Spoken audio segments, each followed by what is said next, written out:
What's good? I'm back. Today we're going to be doing an NBA mock draft video. There's still like 10 games left in the season, but I want to record a video. As an OKC fan, I'm super nervous for the draft, but I'm also excited because like chance we get 2 top 5 players in the draft, but there's also a chance that we fall to like 7 and then just waste the season of Shea's career for the 7th pick. Hey, don't get me wrong. You could get talent at the 7th pick. Consensus top 5 players, so it's like there's a big gap between the top 5 and then like the 6 to 10 guys, but it's like I just want at least one top 5 player. We're on Tankathon, and this is, if you don't know, this has live up to date draft odds.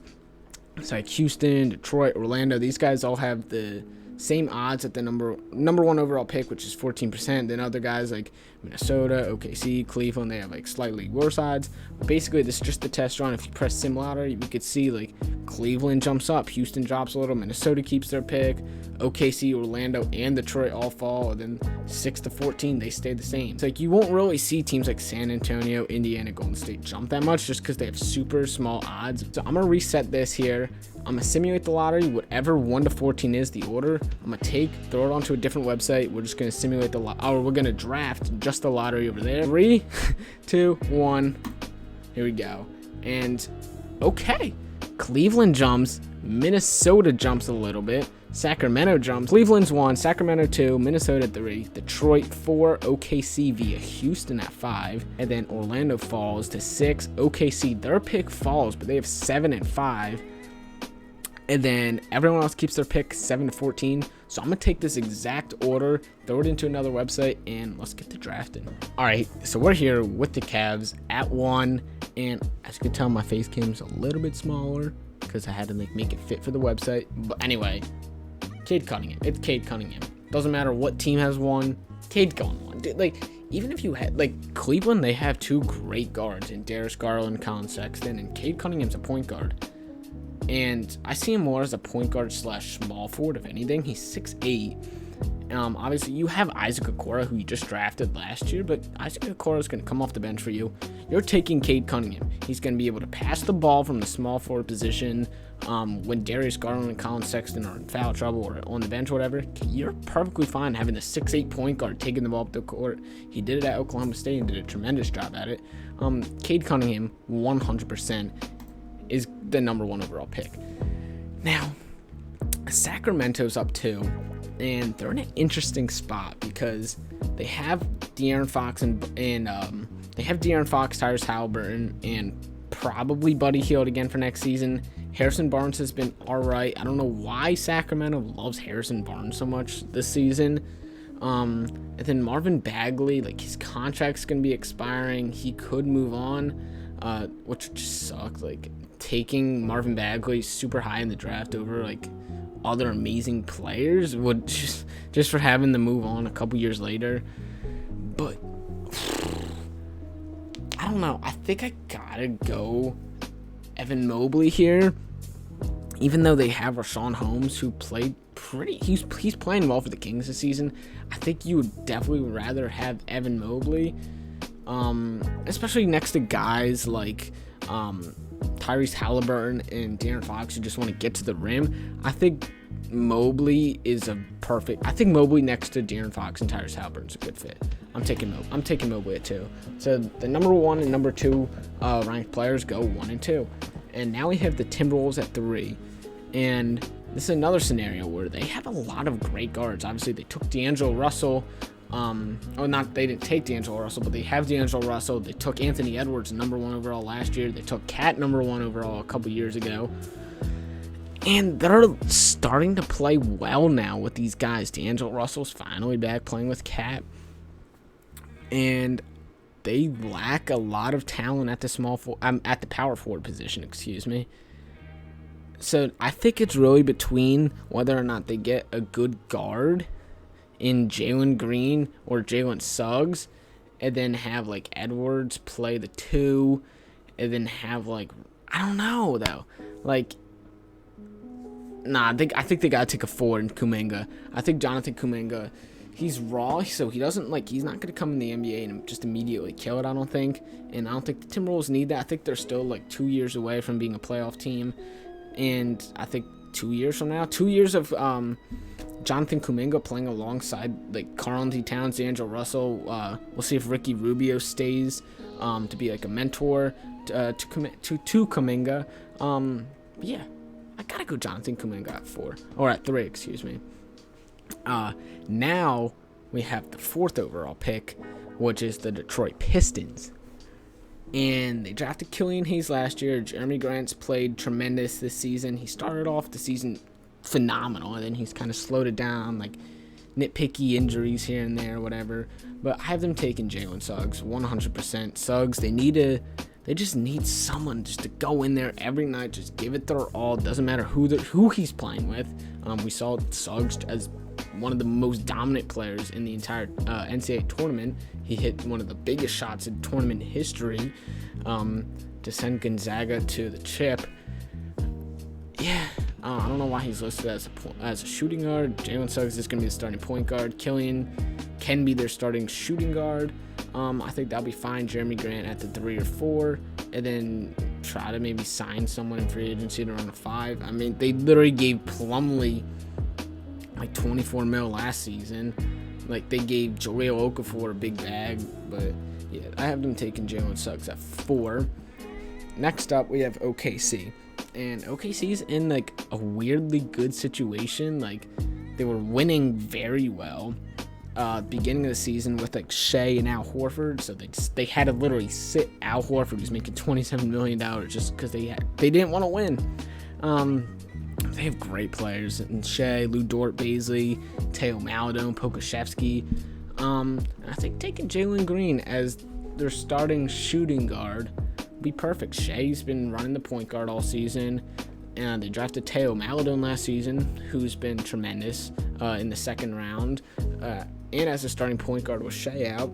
And I think he'll be a good backup 1 or 2, either with Ty Jerome if he wants to come back. So I kind of see them taking Jalen Green here, starting like Shea, then Jalen Green, Lou Dort, Baisley, and like maybe Pokusevski at the 5. We haven't really seen Poku at the center much. We've seen him more at like the 4 or the 3. We'll see what they do with Al Horford. Maybe they start Isaiah Roby at the center, Moses Brown. But they also have pick, 7? So maybe they take another big in the draft. But yeah, Jalen Green's going to go 5 to Oklahoma City, and those tunnel picks with Jalen Green and Shea, bro, that they're not gonna, you can't compete.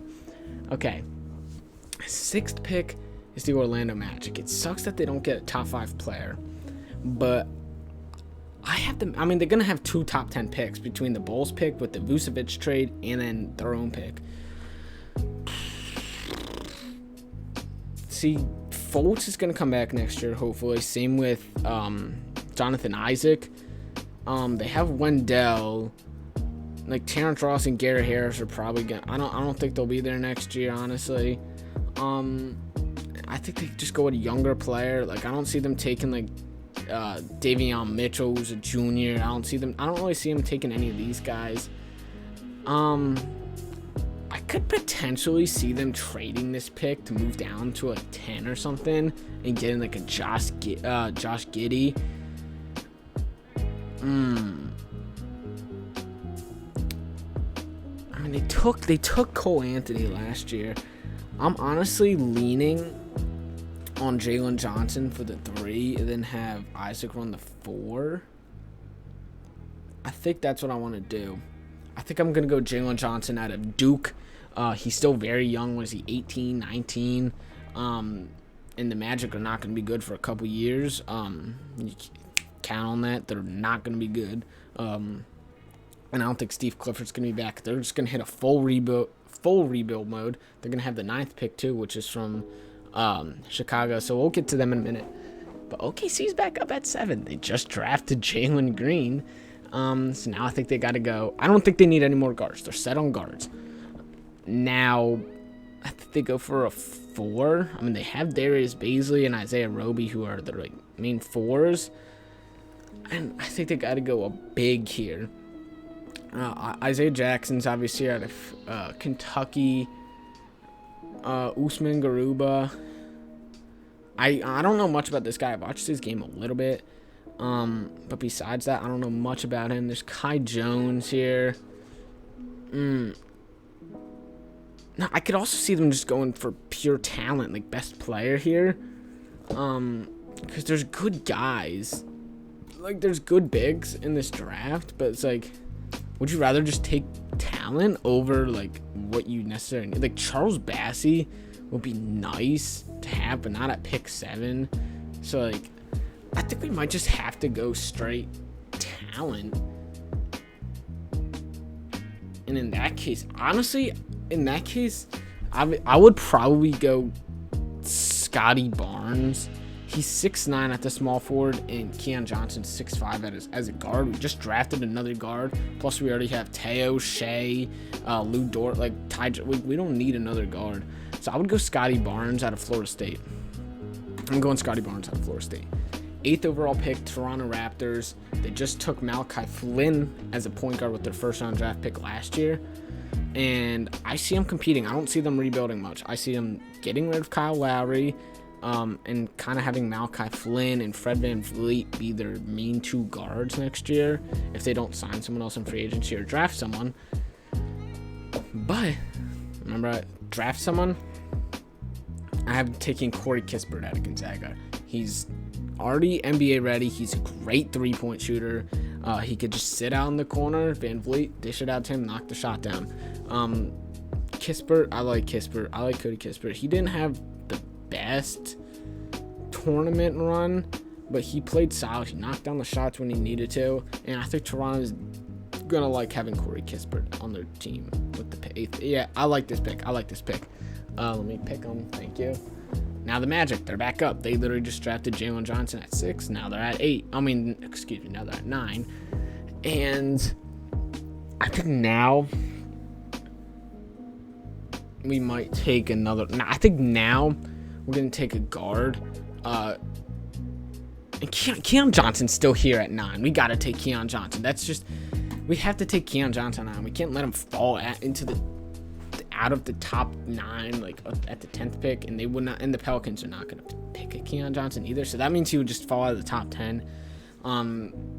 Yeah, Magic had a really good draft. Keon Johnson at 9, that's a steal. The Pelicans at 10, and they're still competing right now in the NBA for a play-in tournament spot, so they're going to compete. They're not going tank mode. They want to win now. Like, they don't care. They're not messing around with the rebuild. And since they want to compete, they're going to take an older player in the draft, Davion Mitchell.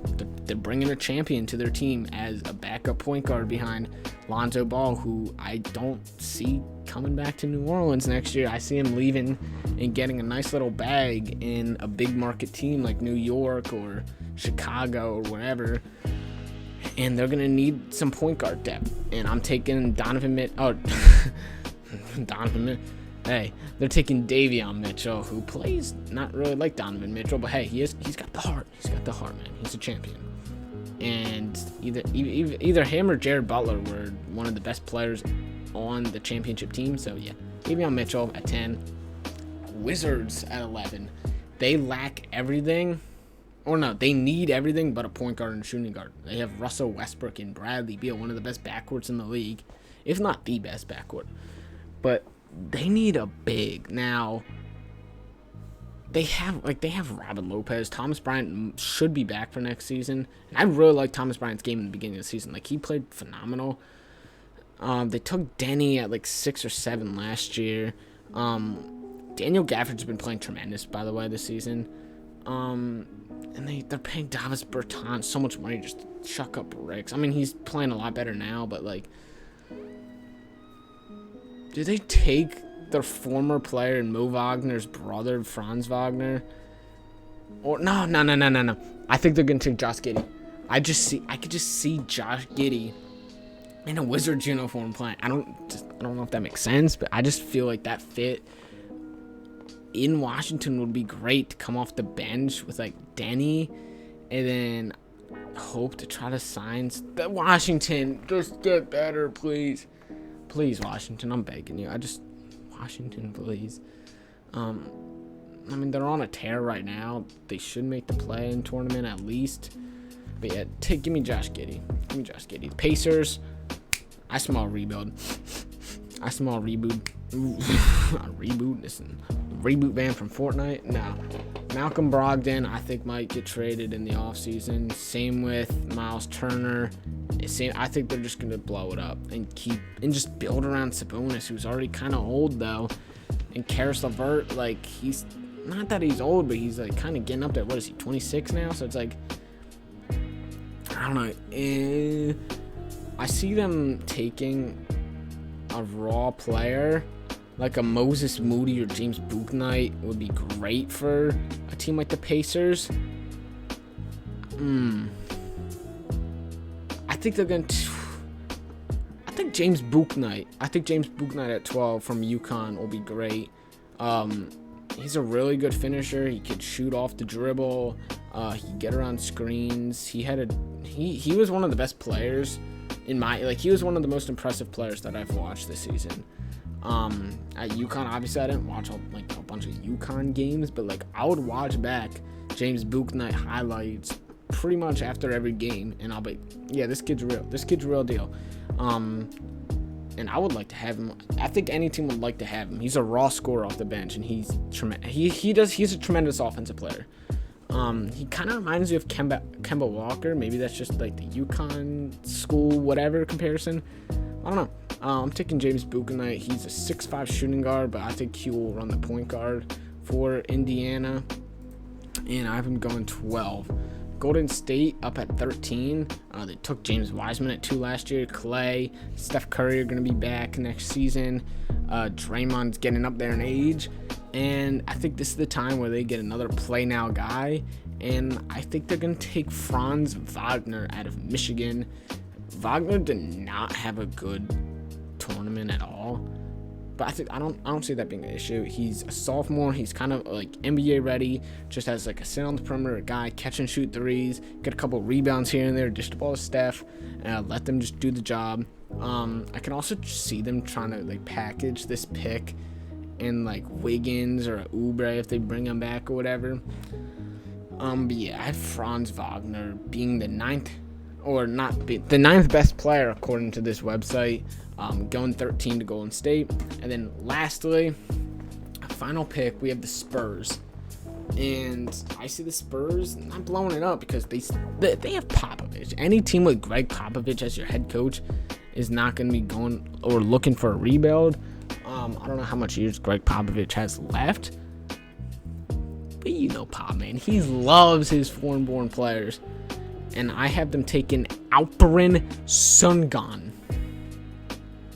I'm sorry, bro, if I don't know how to pronounce your name. I apologize, bro. Look at me. You think I know how to pronounce this man's name? I don't. I honestly don't. But now, losing LaMarcus Aldridge, I feel like DeMar DeRozan may not be back next season. Rudy Gay. I think it's time to build around like guys like Keldon Johnson, DeJounte Murray, Devin Vassell, and then now Alperen Sengun, who will be a great center for them. Now they have right now they have Jakob Poeltl and Drew Eubanks as their two centers, which I don't love. We got a 6'9" center from Turkey.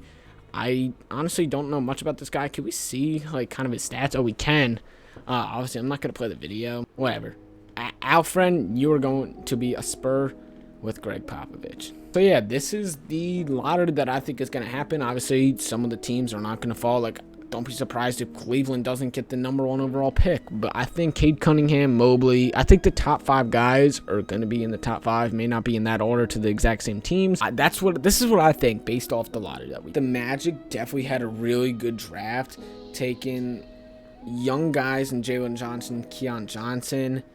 They took both the Johnsons. I just realized that. The State's going to be ready to compete for another playoff spot with Franz Wagner. I think San Antonio's finally hitting the rebuild. Toronto's going to try to run it back. OKC got 2 studs in the draft. Sacramento might win a playoff series or just make the playoffs. Cleveland. I think Cleveland won the draft just by getting Cade Cunningham, already having a very solid team. I also think Minnesota's going to be really good if this happened for them. They've been in need of a power forward for way too long, and getting Jonathan Kuminga from the G League Ignite is just, it's beautiful for them. This is my lottery, and I think it's pretty solid. If you guys enjoyed the video, please leave it a like. Be on the lookout for more videos, especially NBA related videos as the season's winding down. I want to do like my award predictions, my playoff predictions, and then a couple more mock drafts as it gets closer. But anyway, if you guys enjoyed the video, leave it a like. I'll catch you guys soon. I'm out of here. Have a good night.